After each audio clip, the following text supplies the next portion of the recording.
ఇది దేవుని యొక్క మహాప్రేమ కృప కనికరాన్ని బట్టి దేవుడు మనందరినీ కాపాడి మరొక దినాన్ని మనకి అనుగ్రహించి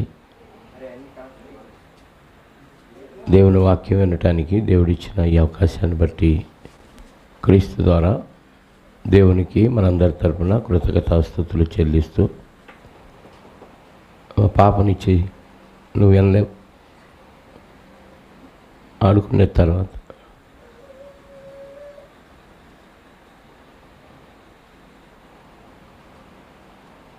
మత్తయి సువార్త 13వ అధ్యాయాన్ని మనం ధ్యానం చేస్తూ ఉన్నాం. గుర్తుంది ఎవరికైనా? 13వ అధ్యాయము వరకు ధ్యానం చేసామా? కరెక్టేనా? 13వ అధ్యాయము 43వ వచనం వరకు ధ్యానం చేసామా? చేయలేదా? గుర్తులేదు ఎవరికి కదా? రాంగ్. 24వ వచనం నుండి 30 వరకు ఉపమానం చెప్పారు యేసుక్రీస్తు వారు. 36 నుంచి 43 వరకు ఉపమాన భావం చెప్పారు. అంతవరకే మనం ఆలోచించాం. మధ్యలో 31వ వచనం నుండి 35వ వచనం వరకు మనం ధ్యానం చేయలేదు. I right? ప్రార్థన చేసుకుందాం. పరిశుద్ధుడు అయిన మా కన్న తండ్రి, పరమనందు ఆసీనుడవై భూమిని ఆకాశమును భూమి మీద సముద్ర జలాల్లో అనేకమైన జలరాశులను జలచరాలను మీరు సృష్టించి భూమి మీద మా బ్రతుకు తెరువు కోసం, మేము బ్రతకటం కోసం ఎన్నో శ్రేష్టమైన ఆహార పదార్థాలను కలుగజేసి వాటన్నిటి ద్వారా మమ్మల్ని తృప్తిపరుస్తూ పోషిస్తున్న మీ ప్రేమను బట్టి స్తోత్రాలు.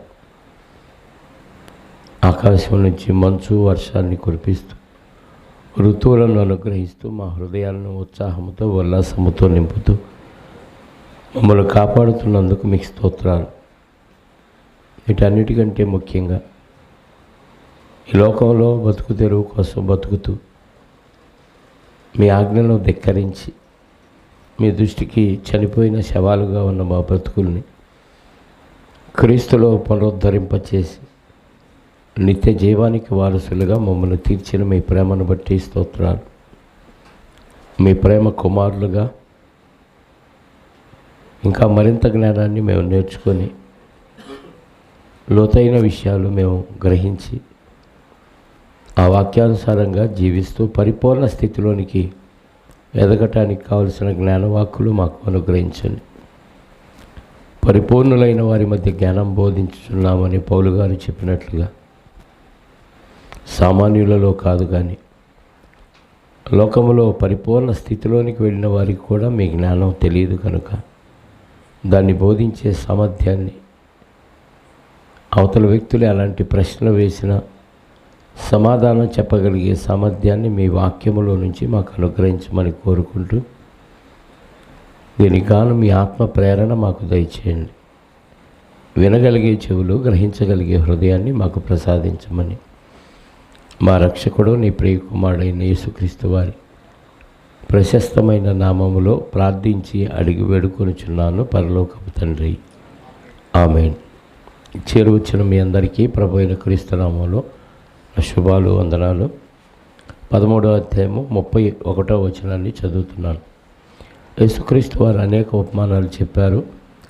అందులో ఒక ఉపమానం, ఇవి చాలా చిన్నగా ఉంటాయి కానీ భావం చాలా పెద్దగా ఉంటుంది. ఆ మనసు పెట్టి ఆలోచిద్దాం. 31వ వచనం 13వ అధ్యాయం మత్తయి సువార్త. ఆయన మరి ఒక ఉపమానం వారితో చెప్పాను.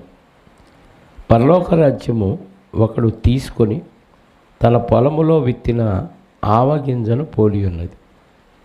అది విత్తనము అన్నిటిలో చిన్నదే కానీ పెరిగినప్పుడు కూర మొక్కలన్నిటిలో పెద్దదై ఆకాశ పక్షులు వచ్చి దాని కొమ్మల యందు నివసించినంత చెట్టగును. అంటే పరలోక రాజ్యాన్ని అర్థం చేయించడానికి ఇన్ని వస్తువులను యేసుక్రీస్తు వారు భూమి మీద ఉపయోగించాడు అంటే దేన్ని విడిచిపెట్టలేదు. సముద్రం అంటాడు, వల అంటాడు, చేపలు అంటాడు, వ్యాపారం అంటాడు, ముత్యాలు అంటాడు, విత్తనాలు అంటాడు, రైతు అంటాడు. ఇలా రకరకాల ఉపమానాలు, ఎగ్జాంపుల్స్తో పరలోక రాజ్య మర్మాలు తెలియచేయటం జరిగింది. పరలోక రాజ్యం అంట ఒకడు తీసుకుని తన పొలంలో విత్తిన ఆవగింజను పోలి ఉన్నది. ఆవగింజ, కూర విత్తనాలు, ఆవ నూనె తెలుసు కదా, ఆవగింజ, ఆవాలు, అవి కూర విత్తనాల్లో చాలా చిన్నవి.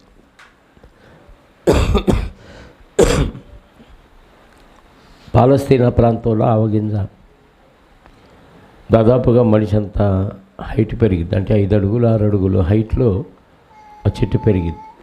మన ఏరియాలో ఒక 3 అడుగులు, మహా అయితే 4 అడుగులు పెరుగుతుంది. కానీ ఆ పాలస్తీనా ఏరియాలో 5-6 అడుగుల పైన పెరుగుతుంది. కూరగింజల్లో చాలా చిన్నది, కానీ పెరిగినప్పుడు చాలా పెద్ద చెట్టు.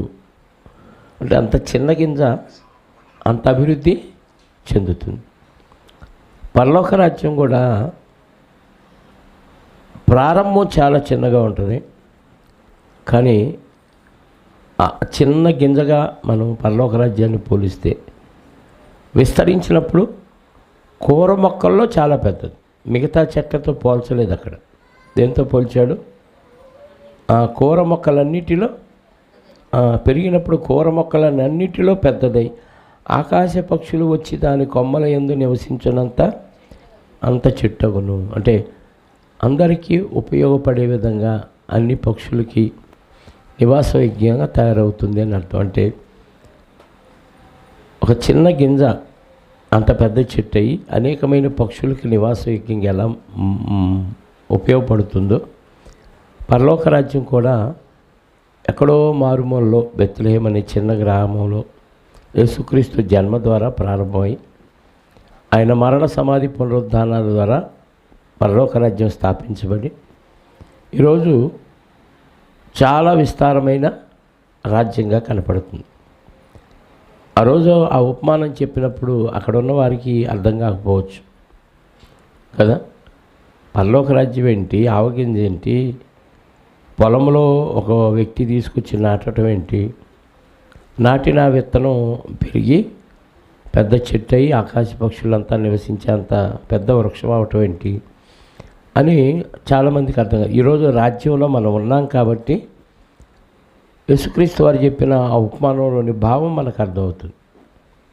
కానీ ఆనాడు యేసుక్రీస్తు వారు ముందు సమాజంలో ఉన్న ఆ వ్యక్తులకి ఈ ఉపమాన భావం ఏమీ అర్థమయ్యి ఉండదు. ఎందుకంటే పరలోక రాజ్యం అంటే వాళ్ళు ఒక దావీదు గారు స్థాపించిన రాజ్యం లాంటి రాజ్యంగా భావించారు. మరి కొందరైతే అసలు ఇక్కడికి భూమి మీదకి సంబంధించిన రాజ్యం కాదు, అది దేవుడు ఉన్న లోకంలో ఉన్న రాజ్యం అనే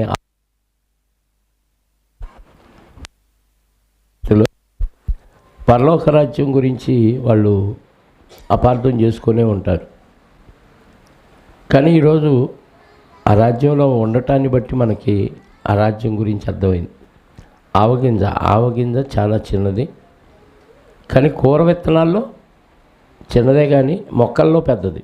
కూర విత్తనాలన్నీ దాదాపుగా తీగలుగానే ఉంటాయి. గోంగూర కానీ తోటకూర కానీ ఇవన్నీ కాక మిగతా చిక్కుడుకాయ కానీ బీరకాయ, బెండకాయ, దొండకాయ ఇవన్నీ చాలా చిన్న చెట్లు. వీటిల్లో ఆవ చెట్టు పెద్దదన్నమాట. ఆవ నూనె కూడా ఔషధాల్లో ఉపయోగిస్తారు. ఆవ నూనె వైద్యానికి చాలా ఉపయోగపడుతుంది. నొప్పులు తగ్గించడానికి కూడా ఆవ నూనె ఉపయోగపడుతుంది. అక్కడ నూనె గురించి కాదు, కానీ ముఖ్యంగా గింజ చిన్నది, విస్తారంగా విస్తరిస్తుంది. అది అక్కడ పాయింట్.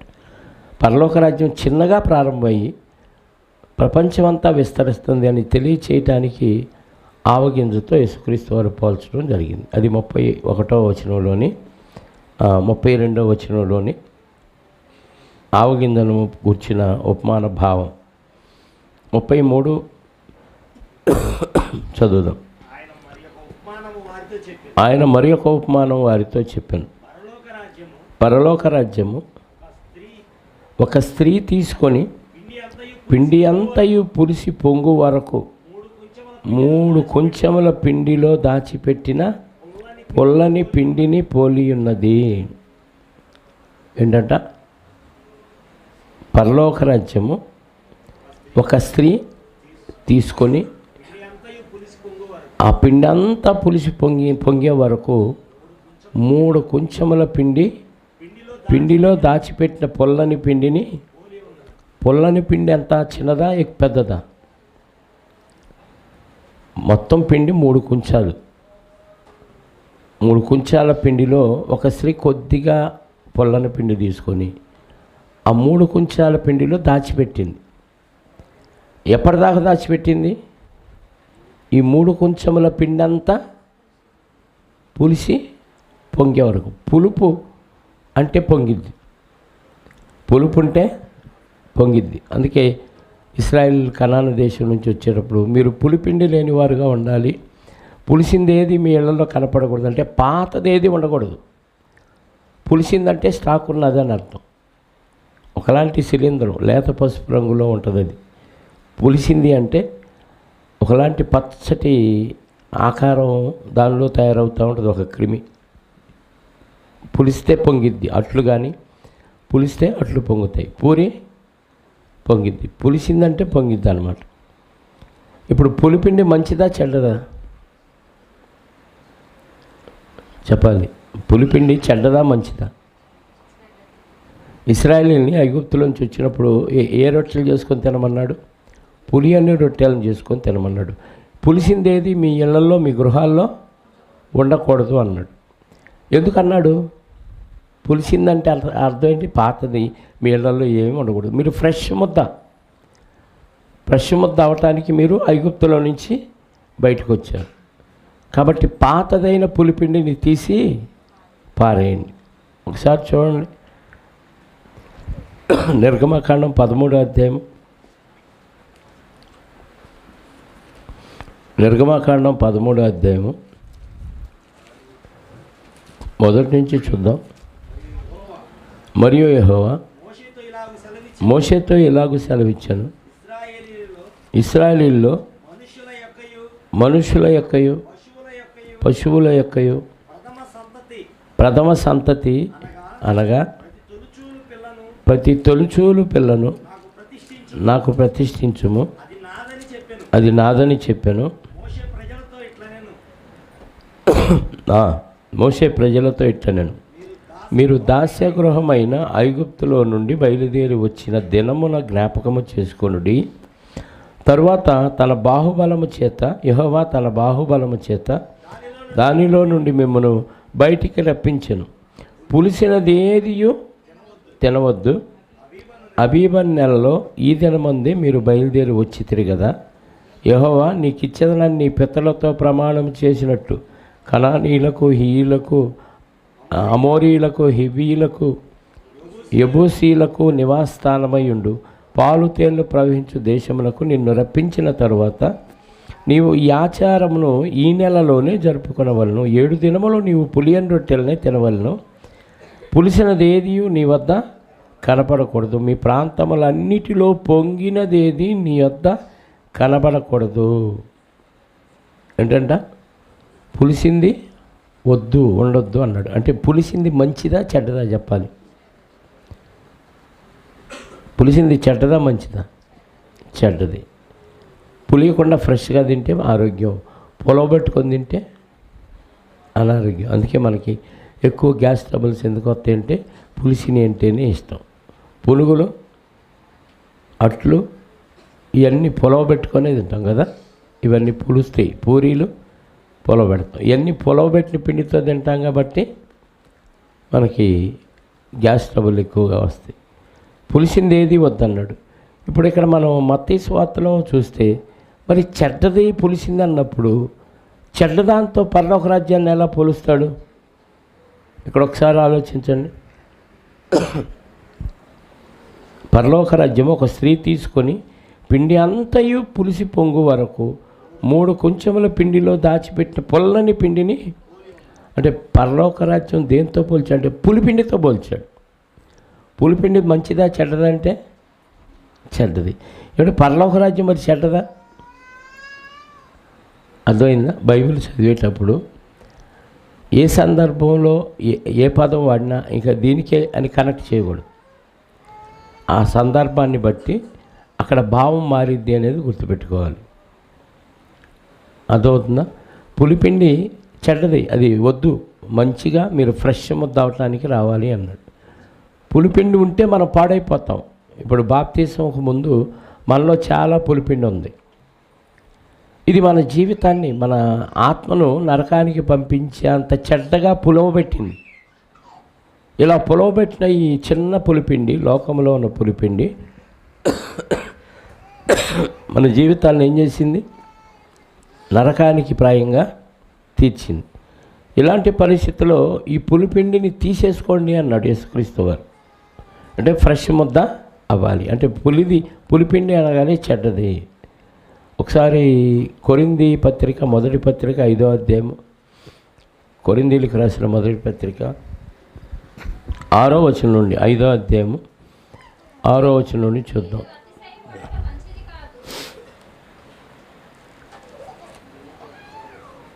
మీరు అతిశయపడుట మంచిది కాదు. పులిసిన పిండి కొంచెమైనను, అంటే పులిపిండికున్న లక్షణం ఏంటి? కొద్దిగా ఉన్న దాని ప్రభావం ఎంత పిండిలో కలిపితే అంత పిండిని పొలవ చేసింది. దానికి ఉన్న లక్షణం అది. పులిపిండి కొంచెమైనను ముద్దంతయు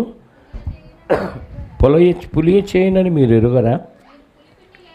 మీరు ఇప్పుడు పులిపిండి అంటే ఇప్పుడు పరిశుద్ధులేంటి? పులిపిండి కలిగిన వారా, పులిపిండి లేనివారా? పరిశుద్ధులు, దేవుని రాజ్య సంబంధులు. పులిపిండితో పోల్చాడా? పులిపిండి కాని వారితో పోల్చాడా? పులిపిండి లేనివారు అంటే ఫ్రెష్ ముద్ద, మంచిదిగా ఉన్నారు. ఇప్పుడు క్రైస్తవులందరూ పులిపిండి లేనివారు గనుక క్రొత్త ముద్ద అగుటకై ఆ పాతదైన పులిపిండిని తీసిపారవేయుడి. అంతేకాక క్రీస్తును మన పస్కా పశువు వధింపబడిన గనుక పాతదైన పులిపిండితోనైనను దుర్మార్గత దుష్టత్వమును పులిపిండితోనైనను కాకుండా నిష్కాపట్యమును సత్యములను పులియని రొట్టెతో పండుగ ఆచరించాలి. అంటే దుర్మార్గం అనేది పులిసిన దాంతో పోల్చాడు, దుష్టత్వం అనేది పులిసిన దాంతో పోల్చాడు. అంటే లోపల ఉన్న అవలక్షణాలు ఏవైతే ఉన్నాయో ఇవన్నీ పులిపిండితో పోల్చాడు. ఇప్పుడు పులిపిండి చెడ్డది ఫైనల్గా, అంతేనా? పులిపిండి చెడ్డది. మరి చెడ్డ పులిపిండితో పరలోక రాజ్యాన్ని పోల్చాడు. మళ్ళీ మత్తయి సువార్తకు వద్దాం. ఒక స్త్రీ తీసుకొని పిండి అంతయు 3 కుంచెముల పిండి అంతయు పులిసి పొంగు వరకు 3 కుంచెముల పిండిలో దాచిపెట్టిన పొల్లని పిండిని పోలి ఉన్నది. అంటే ఇక్కడ మనం తీసుకోవాల్సింది ఏంటంటే పులిపిండి చెడ్డదే. పులిపిండిని దేంతో పోల్చాడు అంటే మన పాత లక్షణాలతో పోల్చాడు. అవి వద్దు, తీసేసుకోండి అన్నాడు. కాకపోతే ఇక్కడేం తీసుకోవాలంటే అందులో ఉన్న మంచిని తీసుకోవాలి. పులిపిండికున్న లక్షణం ఏంటంటే త్వరగా తన ప్రభావాన్ని, తన యొక్క లక్షణాన్ని అది ఎక్కడుందో ఆ చుట్టుపక్కలంతా విస్తరింపజేసే స్వభావం ఉంది దానికి ఉన్న స్వభావం ఏంటి? తన లక్షణాన్ని ఏ ముద్దలో కలిసిపోయిందో ఆ ముద్దంతటికి వ్యాపింపజేసే లక్షణం ఉంది. అందులో పులిపిండి అనగానే నెగిటివ్ తీసుకోకుండా పులిపిండిలో ఉన్న మంచి లక్షణం ఏంటి? త్వరగా దాన్ని తనలాగా మార్చుకుంటుంది. ఇప్పుడు పరలోక రాజ్యాన్ని పులిపిండితో ఎందుకు పోల్చాడంటే మనం మారాం. మన పాతదైన పులిపిండిని తీసి పారేసి ఫ్రెష్ ముద్ద అయ్యాము. ఇప్పుడు మనం త్వరగా మన చుట్టూ ఉన్నవారిని మన లక్షణాల్లోకి, మన స్వరూపంలోకి మార్చాలి. మనం ఎవరి స్వరూపంలోకి మారాం? క్రీస్తు స్వరూపంలోకి. ఈ మారే లక్షణమే తీసుకోవాలి తప్ప పులిపిండి అంటే అక్కడ చెడ్డదన్నాడు మరి పరలోక రాజ్యంతో పోల్చాడేంటి అని తీసుకోకూడదు. అది తెలియక అపార్థం చేసుకొని అంత మంచి పరలోక రాజ్యాన్ని పులిసిన దాంతో పోల్చాడేంటి అని అపార్థం చేసుకుంటారు. అందులో తీసుకోవాల్సింది లక్షణం చెప్పండి, త్వరగా తన లక్షణంలోనికి వ్యాపింపచేసే మార్చుకోగలిగే కెపాసిటీ దానికి ఉంది, అది తీసుకోవాలి. ఉదాహరణకి పాముల వలె వివేకులై ఉండండి అన్నాడు. పాముల వలె వివేకులు, మన పాములమా? సాతాను పాముతో పోల్చాడు, ఘటసర్పం అన్నాడు కదా. అలానే పాముతో పోల్చాడంటే పాములోని ఏ లక్షణం తీసుకోమన్నాడు? వివేకం అనే లక్షణం తీసుకోండి, అంతేగాని పాములాగా నువ్వు పగబట్టు కాటేయి అని కాదు. అక్కడ ఉపమానం అనగానే యాజ్ తీసిగా అలా తీసుకుంటే పొరపాటు అయింది. అందులో ఉన్న మంచి లక్షణాన్ని మనం తీసుకోవాలి. కాబట్టి పరలోక రాజ్యం ఒక స్త్రీ తీసుకొని 3 కుంచాల పిండిలో దాచిపెట్టబడిన పుల్లని పిండిని పోలి ఉన్నది. ఈ పుల్లని పిండి ఏం చేసిద్దంటే 3 కుంచాల పిండిని పులి చేసిద్ది. అది అక్కడ మనం తీసుకోవాల్సిన విషయం. ఓకే, 34. నేను నా నోరు తెరిచి ఉపమాన రీతిగా బోధించదను, లోకం పుట్టినది మొదలుకొని మరుగు చేయబడిన సంగతులు తెలియచెప్పేదను అని ప్రవక్త చెప్పిన మాట నెరవేరినట్లు యేసు ఈ సంగతులన్నిటినీ జనసమూహములకు ఉపమాన రీతిగా బోధించను. ఉపమానము లేక వారికి ఏమీ బోధింపలేదు. కీర్తన గ్రంథం 78వ అధ్యాయము 2వ వచనాన్ని ఒకసారి చదవండి. లోకం పుట్టినది మొదలుకొని మరుగు చేయబడిన నేను నోరు తెరిచి ఉపమానము చెప్పేదను, పూర్వకాలపు గూఢవాక్యములను నేను తెలియచెప్పేదను, మాకు తెలిసిన సంగతులను మా పితరులు మాకు వివరించిన సంగతులను చెప్పేదను. వాక్యాలని మేము తెలియజెప్తామంటున్నాడు. కూడా ఏమా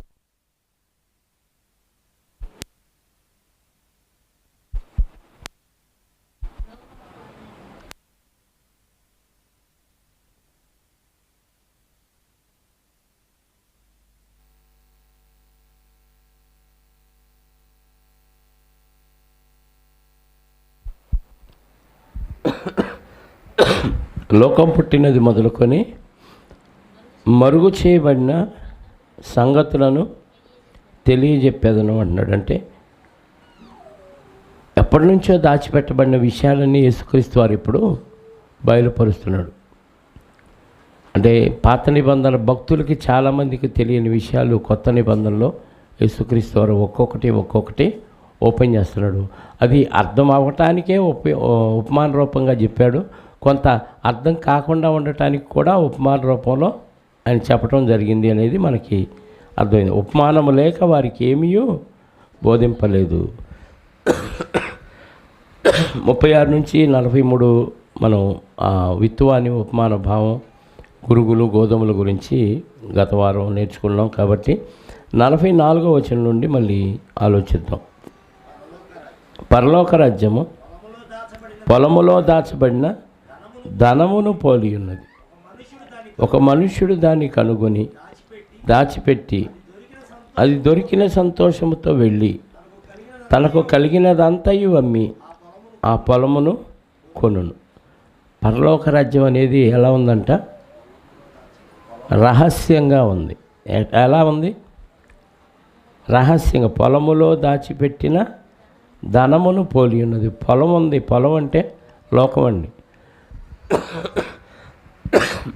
లోకంలో పరలోక రాజ్యం ఎలా ఉందంటే దాచిపెట్టబడిన ధనం లాగా ఉంది. దాచిపెట్టబడిన ధనం కనపడిద్దా?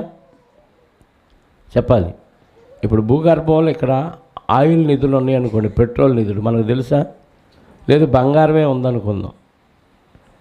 బంగారం లేదు అనుకున్నాం కాబట్టి మన ఇష్టానుసారంగా దీన్ని వాడుకుంటున్నాం. ఏమాత్రం ఇందులో లోపల బంగారం ఉందని తెలిస్తే మందిరం లేచిపోద్దాడా కదా. మిషన్లు వచ్చేస్తే అన్ని తవ్వకాలు. అంటే దాచిపెట్టబడిన ధనం కంటికి కనిపించదు. పరలోక రాజ్యం కూడా ఈ ప్రపంచంలో పరలోక రాజ్యము, దేవుని సంబంధించిన రాజ్యం కూడా ఎలా ఉందంటే దాచిపెట్టబడిన ధనాన్ని పోలి ఉన్నది. అంటే అది అందరికీ కనపడే విధంగా లేదు. లోకంలో సాతాన్ రాజ్యం ఉంది. ఈ ప్రపంచంలో ఏ రాజ్యం ఉంది? సాతాన్ రాజ్యం. కనపడిద్దా? సాతాన్ రాజ్యం కనపడదు. ఈ సాతాన్ రాజ్యంలో పరలోక రాజ్యం కూడా ఉంది. కనపడిద్దా? కనపడదు. మరి ఎవరికి కనపడిద్ది? ఎవరికి కనపడిద్ది అంట? ఒక మనుష్యుడు దాన్ని కనుగొని, అంటే వెతికేవాడికి కనపడిద్ది. పరలోక రాజ్యం ఎవరికి కనపడిద్ది? వెతికేవారికి కనపడిద్ది. దాన్ని పోయే దానికి కనపడదు. మైకులో వింటున్న వారందరికీ కనపడదు. ఎవరికి కనపడుద్ది అంటే పరలోక రాజ్యం ఎక్కడుందని వెతికే వాళ్ళకి కనపడుద్ది. వెతుకుడి మీకు దొరుకును. యెహోవాను వెతికి కనుక్కోమంటున్నాడు.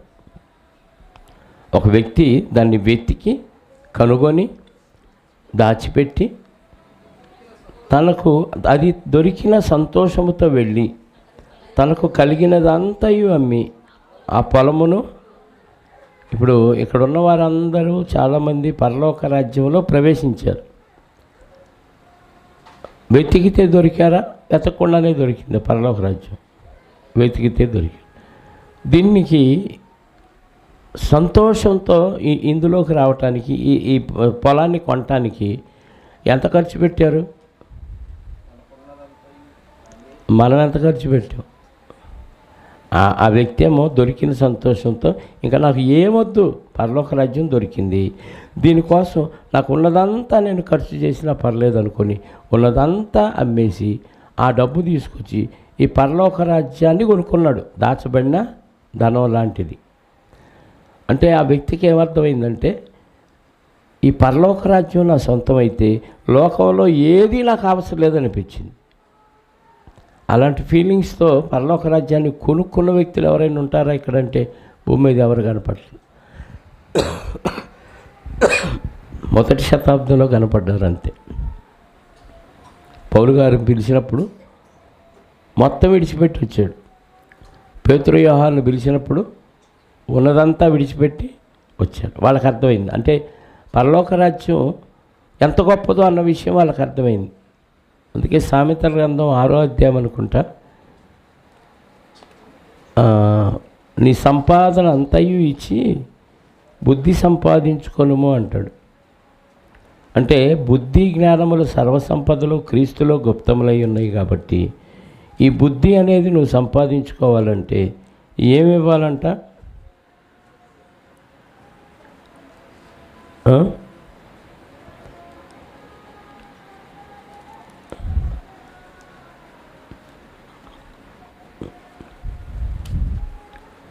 నీ సంపాదన అంతయు ఇచ్చి బుద్ధి సంపాదించుకున్నాము. దొరకలేదు ఎవరికి?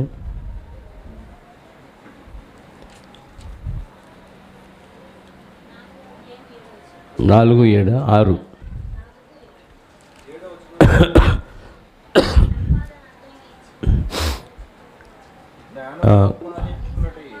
జ్ఞానమును సంపాదించుకొనుడి.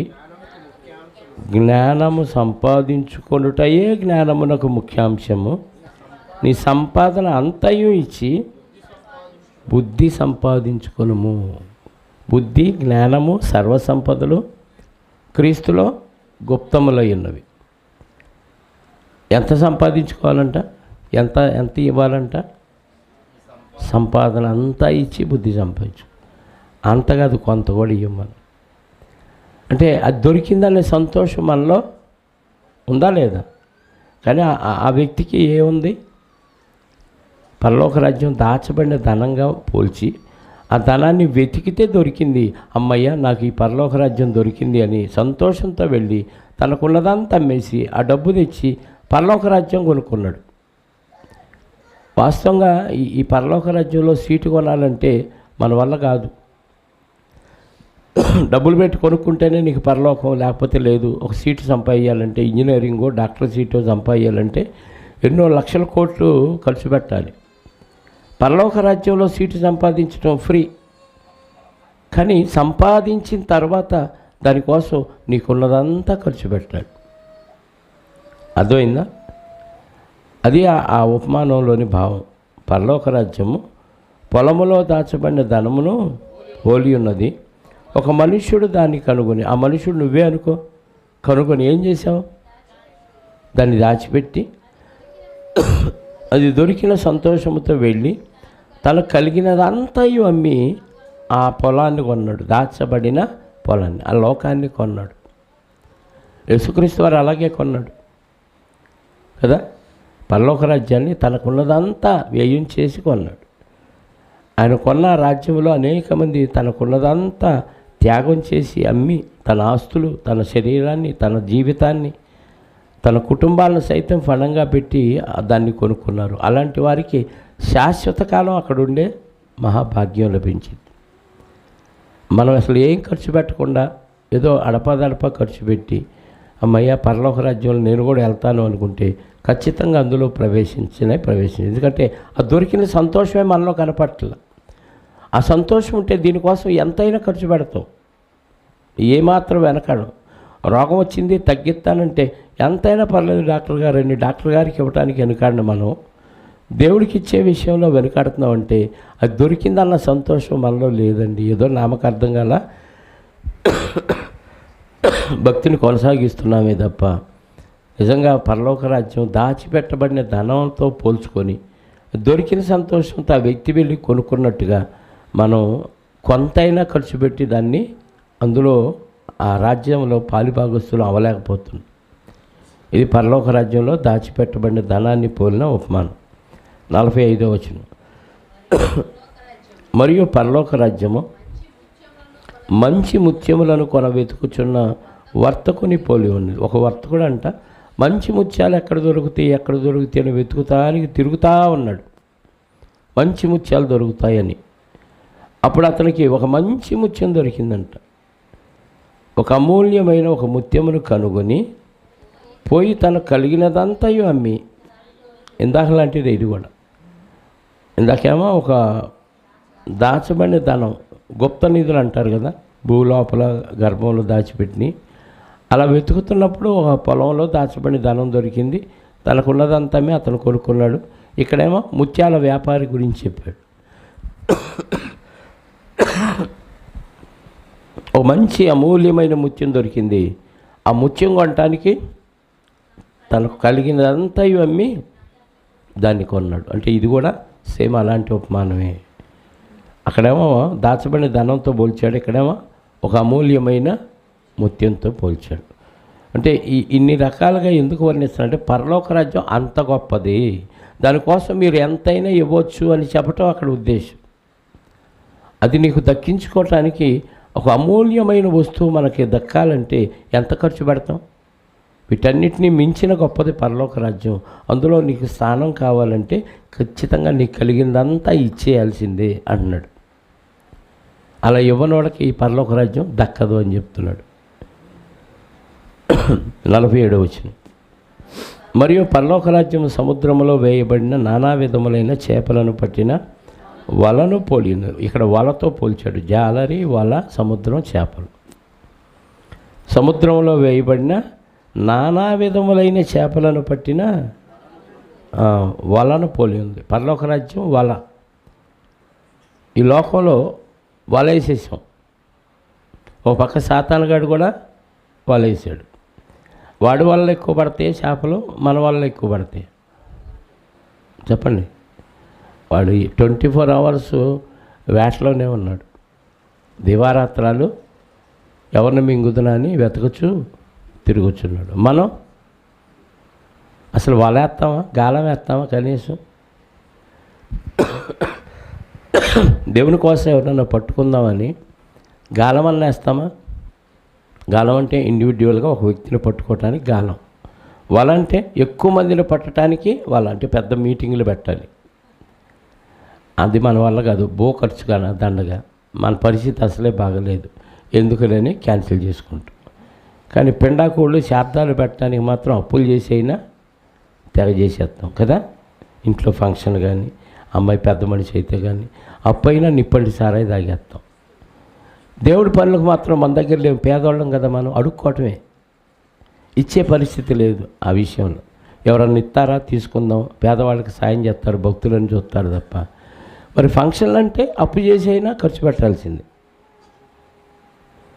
అక్కడ పరలోక రాజ్యాన్ని ఒక విలువైన వస్తువులతో పోలుస్తూ దాన్ని సంపాదించుకోవటానికి నీకున్నదంతా ఖర్చు పెట్టమంటున్నాడు. ఇప్పుడు వలతో పోల్చాడు అంటే వలలో అనేక రకాలైన చేపలు పడతాయి, అందులో మంచి పడతాయి, చెడ్డ పనికిరాని పడతాయి, పనికొచ్చేవి పడతాయి.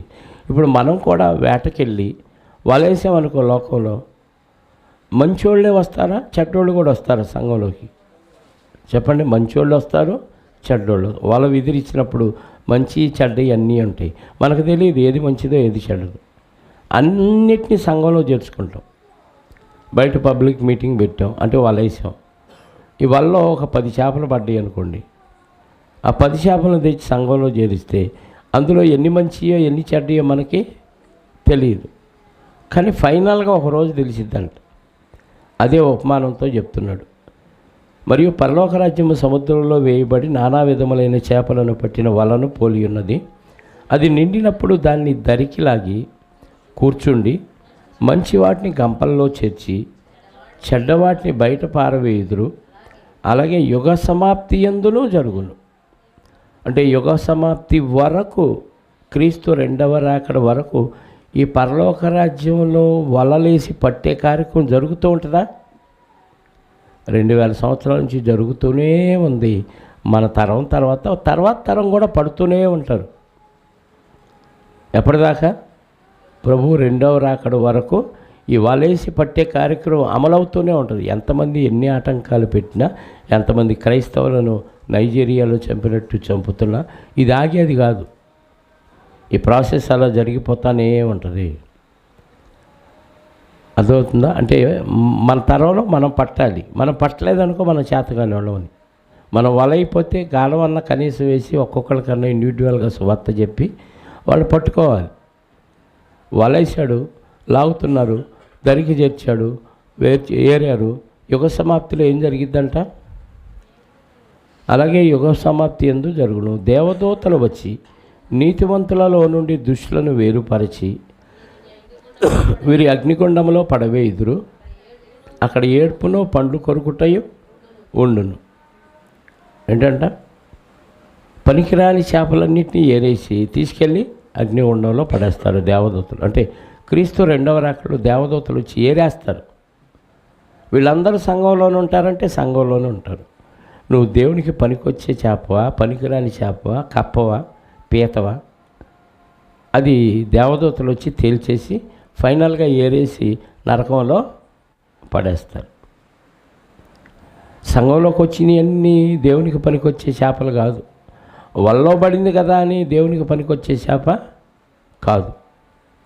అంటే ఒక వలతో ఎందుకు పోల్చాడంటే లోకంలోని మనుషుల్ని చేపలతో పోల్చి వలతో పరలోక రాజ్యాన్ని పోల్చంటే ఈ పరలోక రాజ్యం అనే వల పడుతుంది మనుషుల్ని. పట్టబడిన మనుషులందరూ, వలలోకి వచ్చిన మనుషులందరూ భక్తులు కాదు. ఇందులో పనికొచ్చే భక్తులు ఉన్నారు, పనికిరాని వారు ఉన్నారు. వీళ్ళందరినీ ఫిల్టర్ చేసేది ఎప్పుడు? ఫైనల్గా ఏ తరంలో ఆ తరం ఫిల్టర్ అయిపోతుంది, అది వేరే విషయం. వాళ్ళు మరణించగానే వీళ్ళు ఎక్కడికి వెళ్ళిపోవాలనేది డిసైడ్ చేస్తాడు. కానీ యుగ సమాప్తిలో ఖచ్చితంగా మంచివారినేమో కొట్లో పెట్టి చెడ్డవారిని ఏరేసి నరకంలో పడేస్తారు. అక్కడ ఏడుపును పండ్లు కొరుకుటయు ఉండును. 51వ వచనం. వీటన్నిటినీ మీరు గ్రహించితరా అని వారిని అడుగగా వారు గ్రహించితిమండి. ఆయన అందువలన పరలోక రాజ్యములో శిష్యుడిగా చేరిన ప్రతి శాస్త్రియు తన ధననిధిలో నుండి కొత్త పదార్థములను పాత పదార్థములను వెలుపలికి తెచ్చు ఇంటి యజమానుని పోలియున్నాడని వారితో చెప్పాను. అర్థమైందా? పరలోక రాజ్యములో ఎలా చేరాడంట? శిష్యుడిగా చేరిన ప్రతి శాస్త్రియు. ఆ రోజు శాస్త్రులు, పరిచయులు వీళ్ళంతా ఉన్నారు. అంతకుముందు వాళ్ళు ధర్మశాస్త్రం కింద ఉన్నారు. ఇప్పుడు పరలోక రాజ్యంలో శిష్యుడిగా చేరిన ప్రతి శాస్త్రియు తన ధననిధిలో నుండి మంచి పదార్థములను, కొత్త పదార్థములను, పాత పదార్థములను వెలుపలికి తెచ్చు ఇంటి యజమానుని పోలి ఉన్నాడని వారితో చెప్పాను. ధననిధి అనగానే తనకున్న ఆస్తి అనుకుంటాం మనం, కాదు. తన హృదయం అనే ధననిధి. ఇప్పుడు కొత్తగా పరలోక రాజ్యంలో చేరినవాడు పాత నిబంధన ధననిధి తన హృదయంలో ఉంది. ఇప్పుడు కొత్త నిబంధన ధననిధి కూడా తన హృదయం పెట్టుకోవాలి. అంటే ఈ హృదయంలో ఎప్పుడైతే నువ్వు పరలోక రాజ్యంలో చేరావో, అంటే ధర్మశాస్త్రం కింద ఉన్నవాళ్ళు యేసుక్రీస్తు రాజ్యంలో చేరినప్పుడు, క్రైస్తవుడిగా మారినప్పుడు ఇతనికి 2 ధననిధులు ఉన్నాయి ఇతని దగ్గర. ఏంటది? ఒకటి పాత నిబంధననే ధననిధి, క్రొత్త నిబంధననే ధననిధి. పాత చట్టం, కొత్త చట్టం. ఈ 2 ధననిధుల్లో నుంచి ఏం తేవాలంటే బయటికి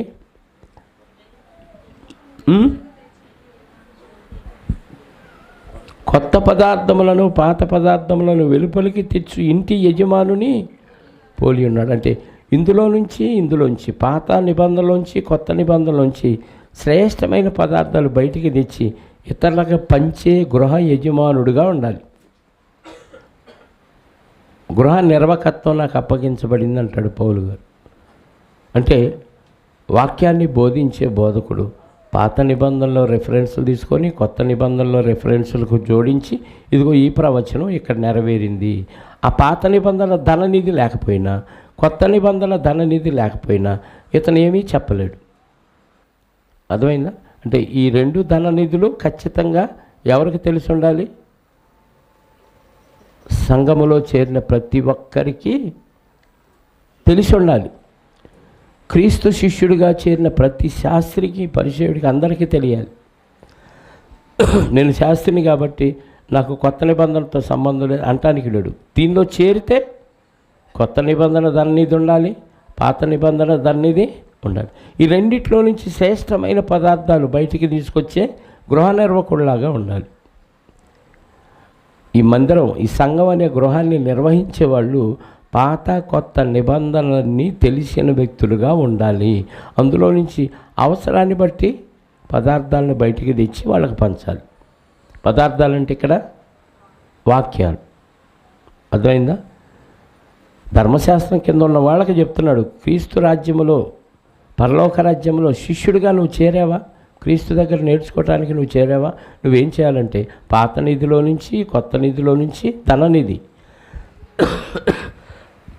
మంచి పదార్థాలని వెలుపలికి తెచ్చే ఇంటి యజమానుని పోలి ఉన్నాడు అని చెప్పాడు. అంటే మనం కూడా ఎలా ఉండాలి? ఇప్పుడు ఒక ఇంటి యజమానుడు బాధ్యత కలిగి ఉంటాడు. ఎక్కడో చోట నుంచి తీసుకొచ్చి కుటుంబాన్ని ఏం చేస్తాడు? పోషిస్తాడు. అలాగే సంఘంలో ఉన్న ప్రతి వ్యక్తికి ఒక బాధ్యత ఉంది. ఏంటది? గృహ నిర్వాహకత్వం. సంఘంలో ఉన్న ప్రతి వ్యక్తికి ఒక బాధ్యత ఉంది. గృహాన్ని, ఏ గృహాన్ని? మన సొంత గృహం కాదు, ఆత్మీయమైన ఈ గృహాన్ని నిర్వహించే ఒక గృహ నిర్వాహకత్వం ఉంది. దీన్ని నిర్వహించేటప్పుడు మనం పాత కొత్త నిబంధనల నుంచి శ్రేష్టమైన విషయాలు ప్రజలకి, విశ్వాసులకి తెలియచేస్తూ వాళ్ళని ఇంకా మెరుగ్గా ఎదిగేటట్టుగా చేయాలి. ఇది గృహ నిర్వాహకుడి పని. ఇప్పుడు గృహ నిర్వాహకుడు అంటే బోధించే బోధకుడు ఒక్కడైనా, అందరనా? చెప్పండి, అందరా? గృహ నిర్వాహకుడు అంటే ఒక్కడైనా? అందరూ గృహ నిర్వాహకులే. అందరికీ సంఘం మీద అధికారం ఉంది. అందరూ సంఘంలో బాధ్యత కలిగిన వారు. అందరికీ పాత కొత్త నిబంధనల ధననిధులు అందరికీ అవసరం. అందరి హృదయాల్లో ఈ 2 ధననిధులు ఉండాలి. అలా ఉన్నప్పుడు ఏ సందర్భంలో ఏ విషయం తేవాలనేది మనకి విషయం అర్థమవుతుంది. తర్వాత వచ్చిన యేసు ఈ మాటలు చెప్పి చాలించిన తరువాత ఆయన అక్కడి నుంచి వెళ్ళి స్వదేశములకు వచ్చి సమాజ మందిరంలో వారికి బోధించుండే. స్వదేశం అనగానే మళ్ళీ నజరేతుకు వచ్చాడని అర్థం. సమాజ మందిరంలో వారికి బోధించుచుండెను. అందువల్ల వారు ఆశ్చర్యపడి, ఈ జ్ఞానమును, ఈ అద్భుతములు ఇతనికి ఎక్కడి నుంచి వచ్చినవి? ఇతడు వడ్లవాని కుమారుడు కాడా? అంటే ఇన్ని తెలివితేటలు, ఇంత ఎగ్జాంపుల్స్ చెప్పి ఇన్ని ఉపమానాలతో పరలోక రాజ్యాన్ని పోల్చాడు కదా. సామాన్యుడు ఎవడో ఇలా చెప్పలేడు. అసలు ఇంత తెలివి జ్ఞానం ఇతనికి ఎలా వచ్చింది? ఇతను ఏది స్కూల్కి వెళ్ళినట్టు కాలేజీకి వెళ్ళినట్టు చదవలేదు. ఇతడు వడ్లవాణి కుమారుడు కాడంటే వడ్రంగి పనిచేసే ఒక కార్పెంటర్ కొడుకు కదా. ఇతని తల్లి పేరు మరియ కాదా? యాకోబు, యోసేపు, సీమోను, యోధా అనువారు ఇతని సోదరులు కారా? అంటే మరియమ్మ గారి తర్వాత యోసేపు మరియమ్మ గారు యేసుక్రీస్తుని కన్న తర్వాత యోసేపు మరియమ్మ గారు కాపురం చేస్తే పుట్టిన సంతానం ఇది. చాలామంది వీళ్ళు చిన్నమ్మ పెద్దమ్మ పిల్లలు అని ఏదో వక్రంగా చెప్తూ ఉంటారు. చిన్నమ్మ పెద్దమ్మ పిల్లల గురించి అట్టెందుకు చెప్తాడు? యోసేపు కుమారుడు కాడా? ఇతని తల్లి పేరు మరియ కాదా? ఇతని సోదరులు యాకోబు, యోసేపు, సీమోను, యోధా అనువారు కారా? ఇతని సోదరీమణులందరూ మనతోనే ఉన్నారు కారా? ఇతనికి ఈ కార్యములన్నీ ఎక్కడి నుంచి వచ్చినవని చెప్పుకొని ఆయన విషయమై అభ్యంతరపడిరి. అంటే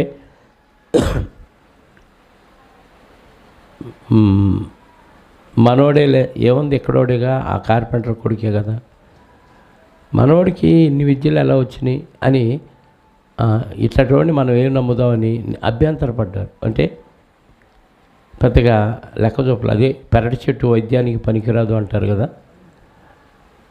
మన మధ్యలో ఉన్న ఒక వ్యక్తి గొప్పోడు అయ్యాడు అనే విషయం మనం తొందరగా జీర్ణించుకోలేము. మిగతా ప్రపంచం గొప్పోడు అంటది. కానీ ఇక్కడ వాళ్ళం ఆడ గోళ్ళు ఆడుకునేవాడు, ఆడ గిల్లికర్ర ఆడుకునేవాడు, ఆడేందండి ఎట్టటోడు అవటం అని మనం నమ్మం. ఎందుకంటే మనం వాడి క్రియలన్నీ ఇక్కడ చూసాం కాబట్టి. కార్పెంటర్ కొడుకు ఇంత జ్ఞానం అవటం ఏంటి? ఏదో ఇళ్లలో పనిచేసుకునే మరియమ్మ కొడుకు ఇంత గొప్పవాడు అవటం ఏంటి? వాళ్ళ తమ్ముళ్ళందరూ చెల్లెళ్ళు మనతోనే ఉన్నారు కదా. ఇలాంటి కుటుంబంలోంచి వచ్చినోడు ఇంత మహాజ్ఞానాన్ని బోధిస్తున్నాడు అని ఆ కుటుంబాన్ని బట్టి పట్టించుకోవాలి. ఎవరు అభ్యంతరపడ్డారు అంటే కుటుంబ నేపథ్యం కూడా ఒక వ్యక్తిని నమ్మటానికి అంగీకరించదు. ఇప్పుడంటే సోషల్ మీడియా వచ్చింది కాబట్టి ఎక్కడో ఒకటిలో టాలెంట్ ఉన్నా వెంటనే ఆ టాలెంట్ని బయటకు తీసుకొచ్చి సోషల్ మీడియాలో అనౌన్స్ చేయగానే అందరూ జిందాబాద్ జిందాబాద్ అని ఎత్తేస్తారు. 4 రోజులు మురిపెత్తారు, తర్వాత మర్చిపోతారు. ఆ మధ్య బాగా పాట పడిద్దని ఒక ఆమెని ఎత్తేసారు. సినిమా యాక్టర్లు కూడా చిరంజీవితో సహా అందరూ వచ్చి ఇంటర్వ్యూలు చేశారు ఆమెతో. తర్వాత ఆమె సోదిలో లేదు మళ్ళీ కదా. మళ్ళీ ఎవరైనా గొప్పగా పాడారు అనుకోండి, అప్పుడు మళ్ళీ హిట్ అవుతుంది. అలా ఆ బ్యాక్గ్రౌండ్ సరిగా లేని వారి పరిస్థితి బాగున్నప్పటికీ, వారు గొప్ప కార్యాలు చేసినప్పటికీ స్థానికులు అంగీకరించడం కష్టం.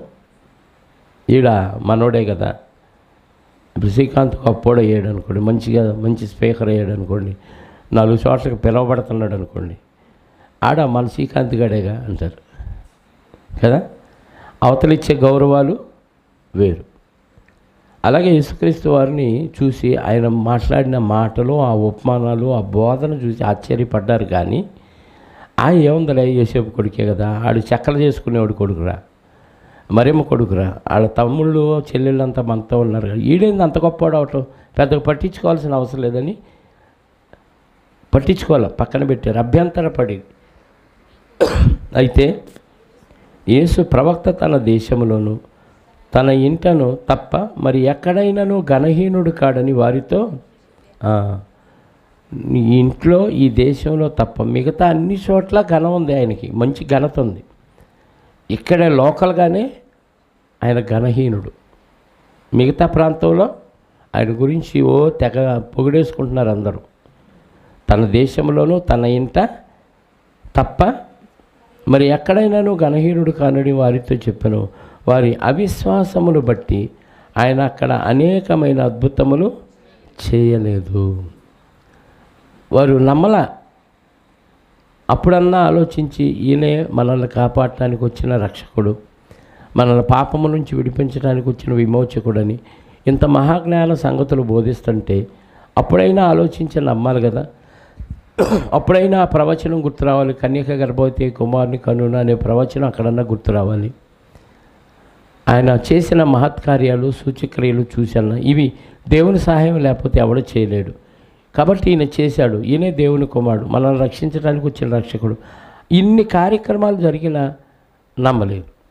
అంటే మనుషులకి ఏం కావాలంటే, జనాలు పొగిడితే, అందరూ పొగిడితే పొగుడుతారు, అందరూ తిడితే అడు మంచోడైనా అందరూ మిగతా వాళ్ళతో తిడతారు.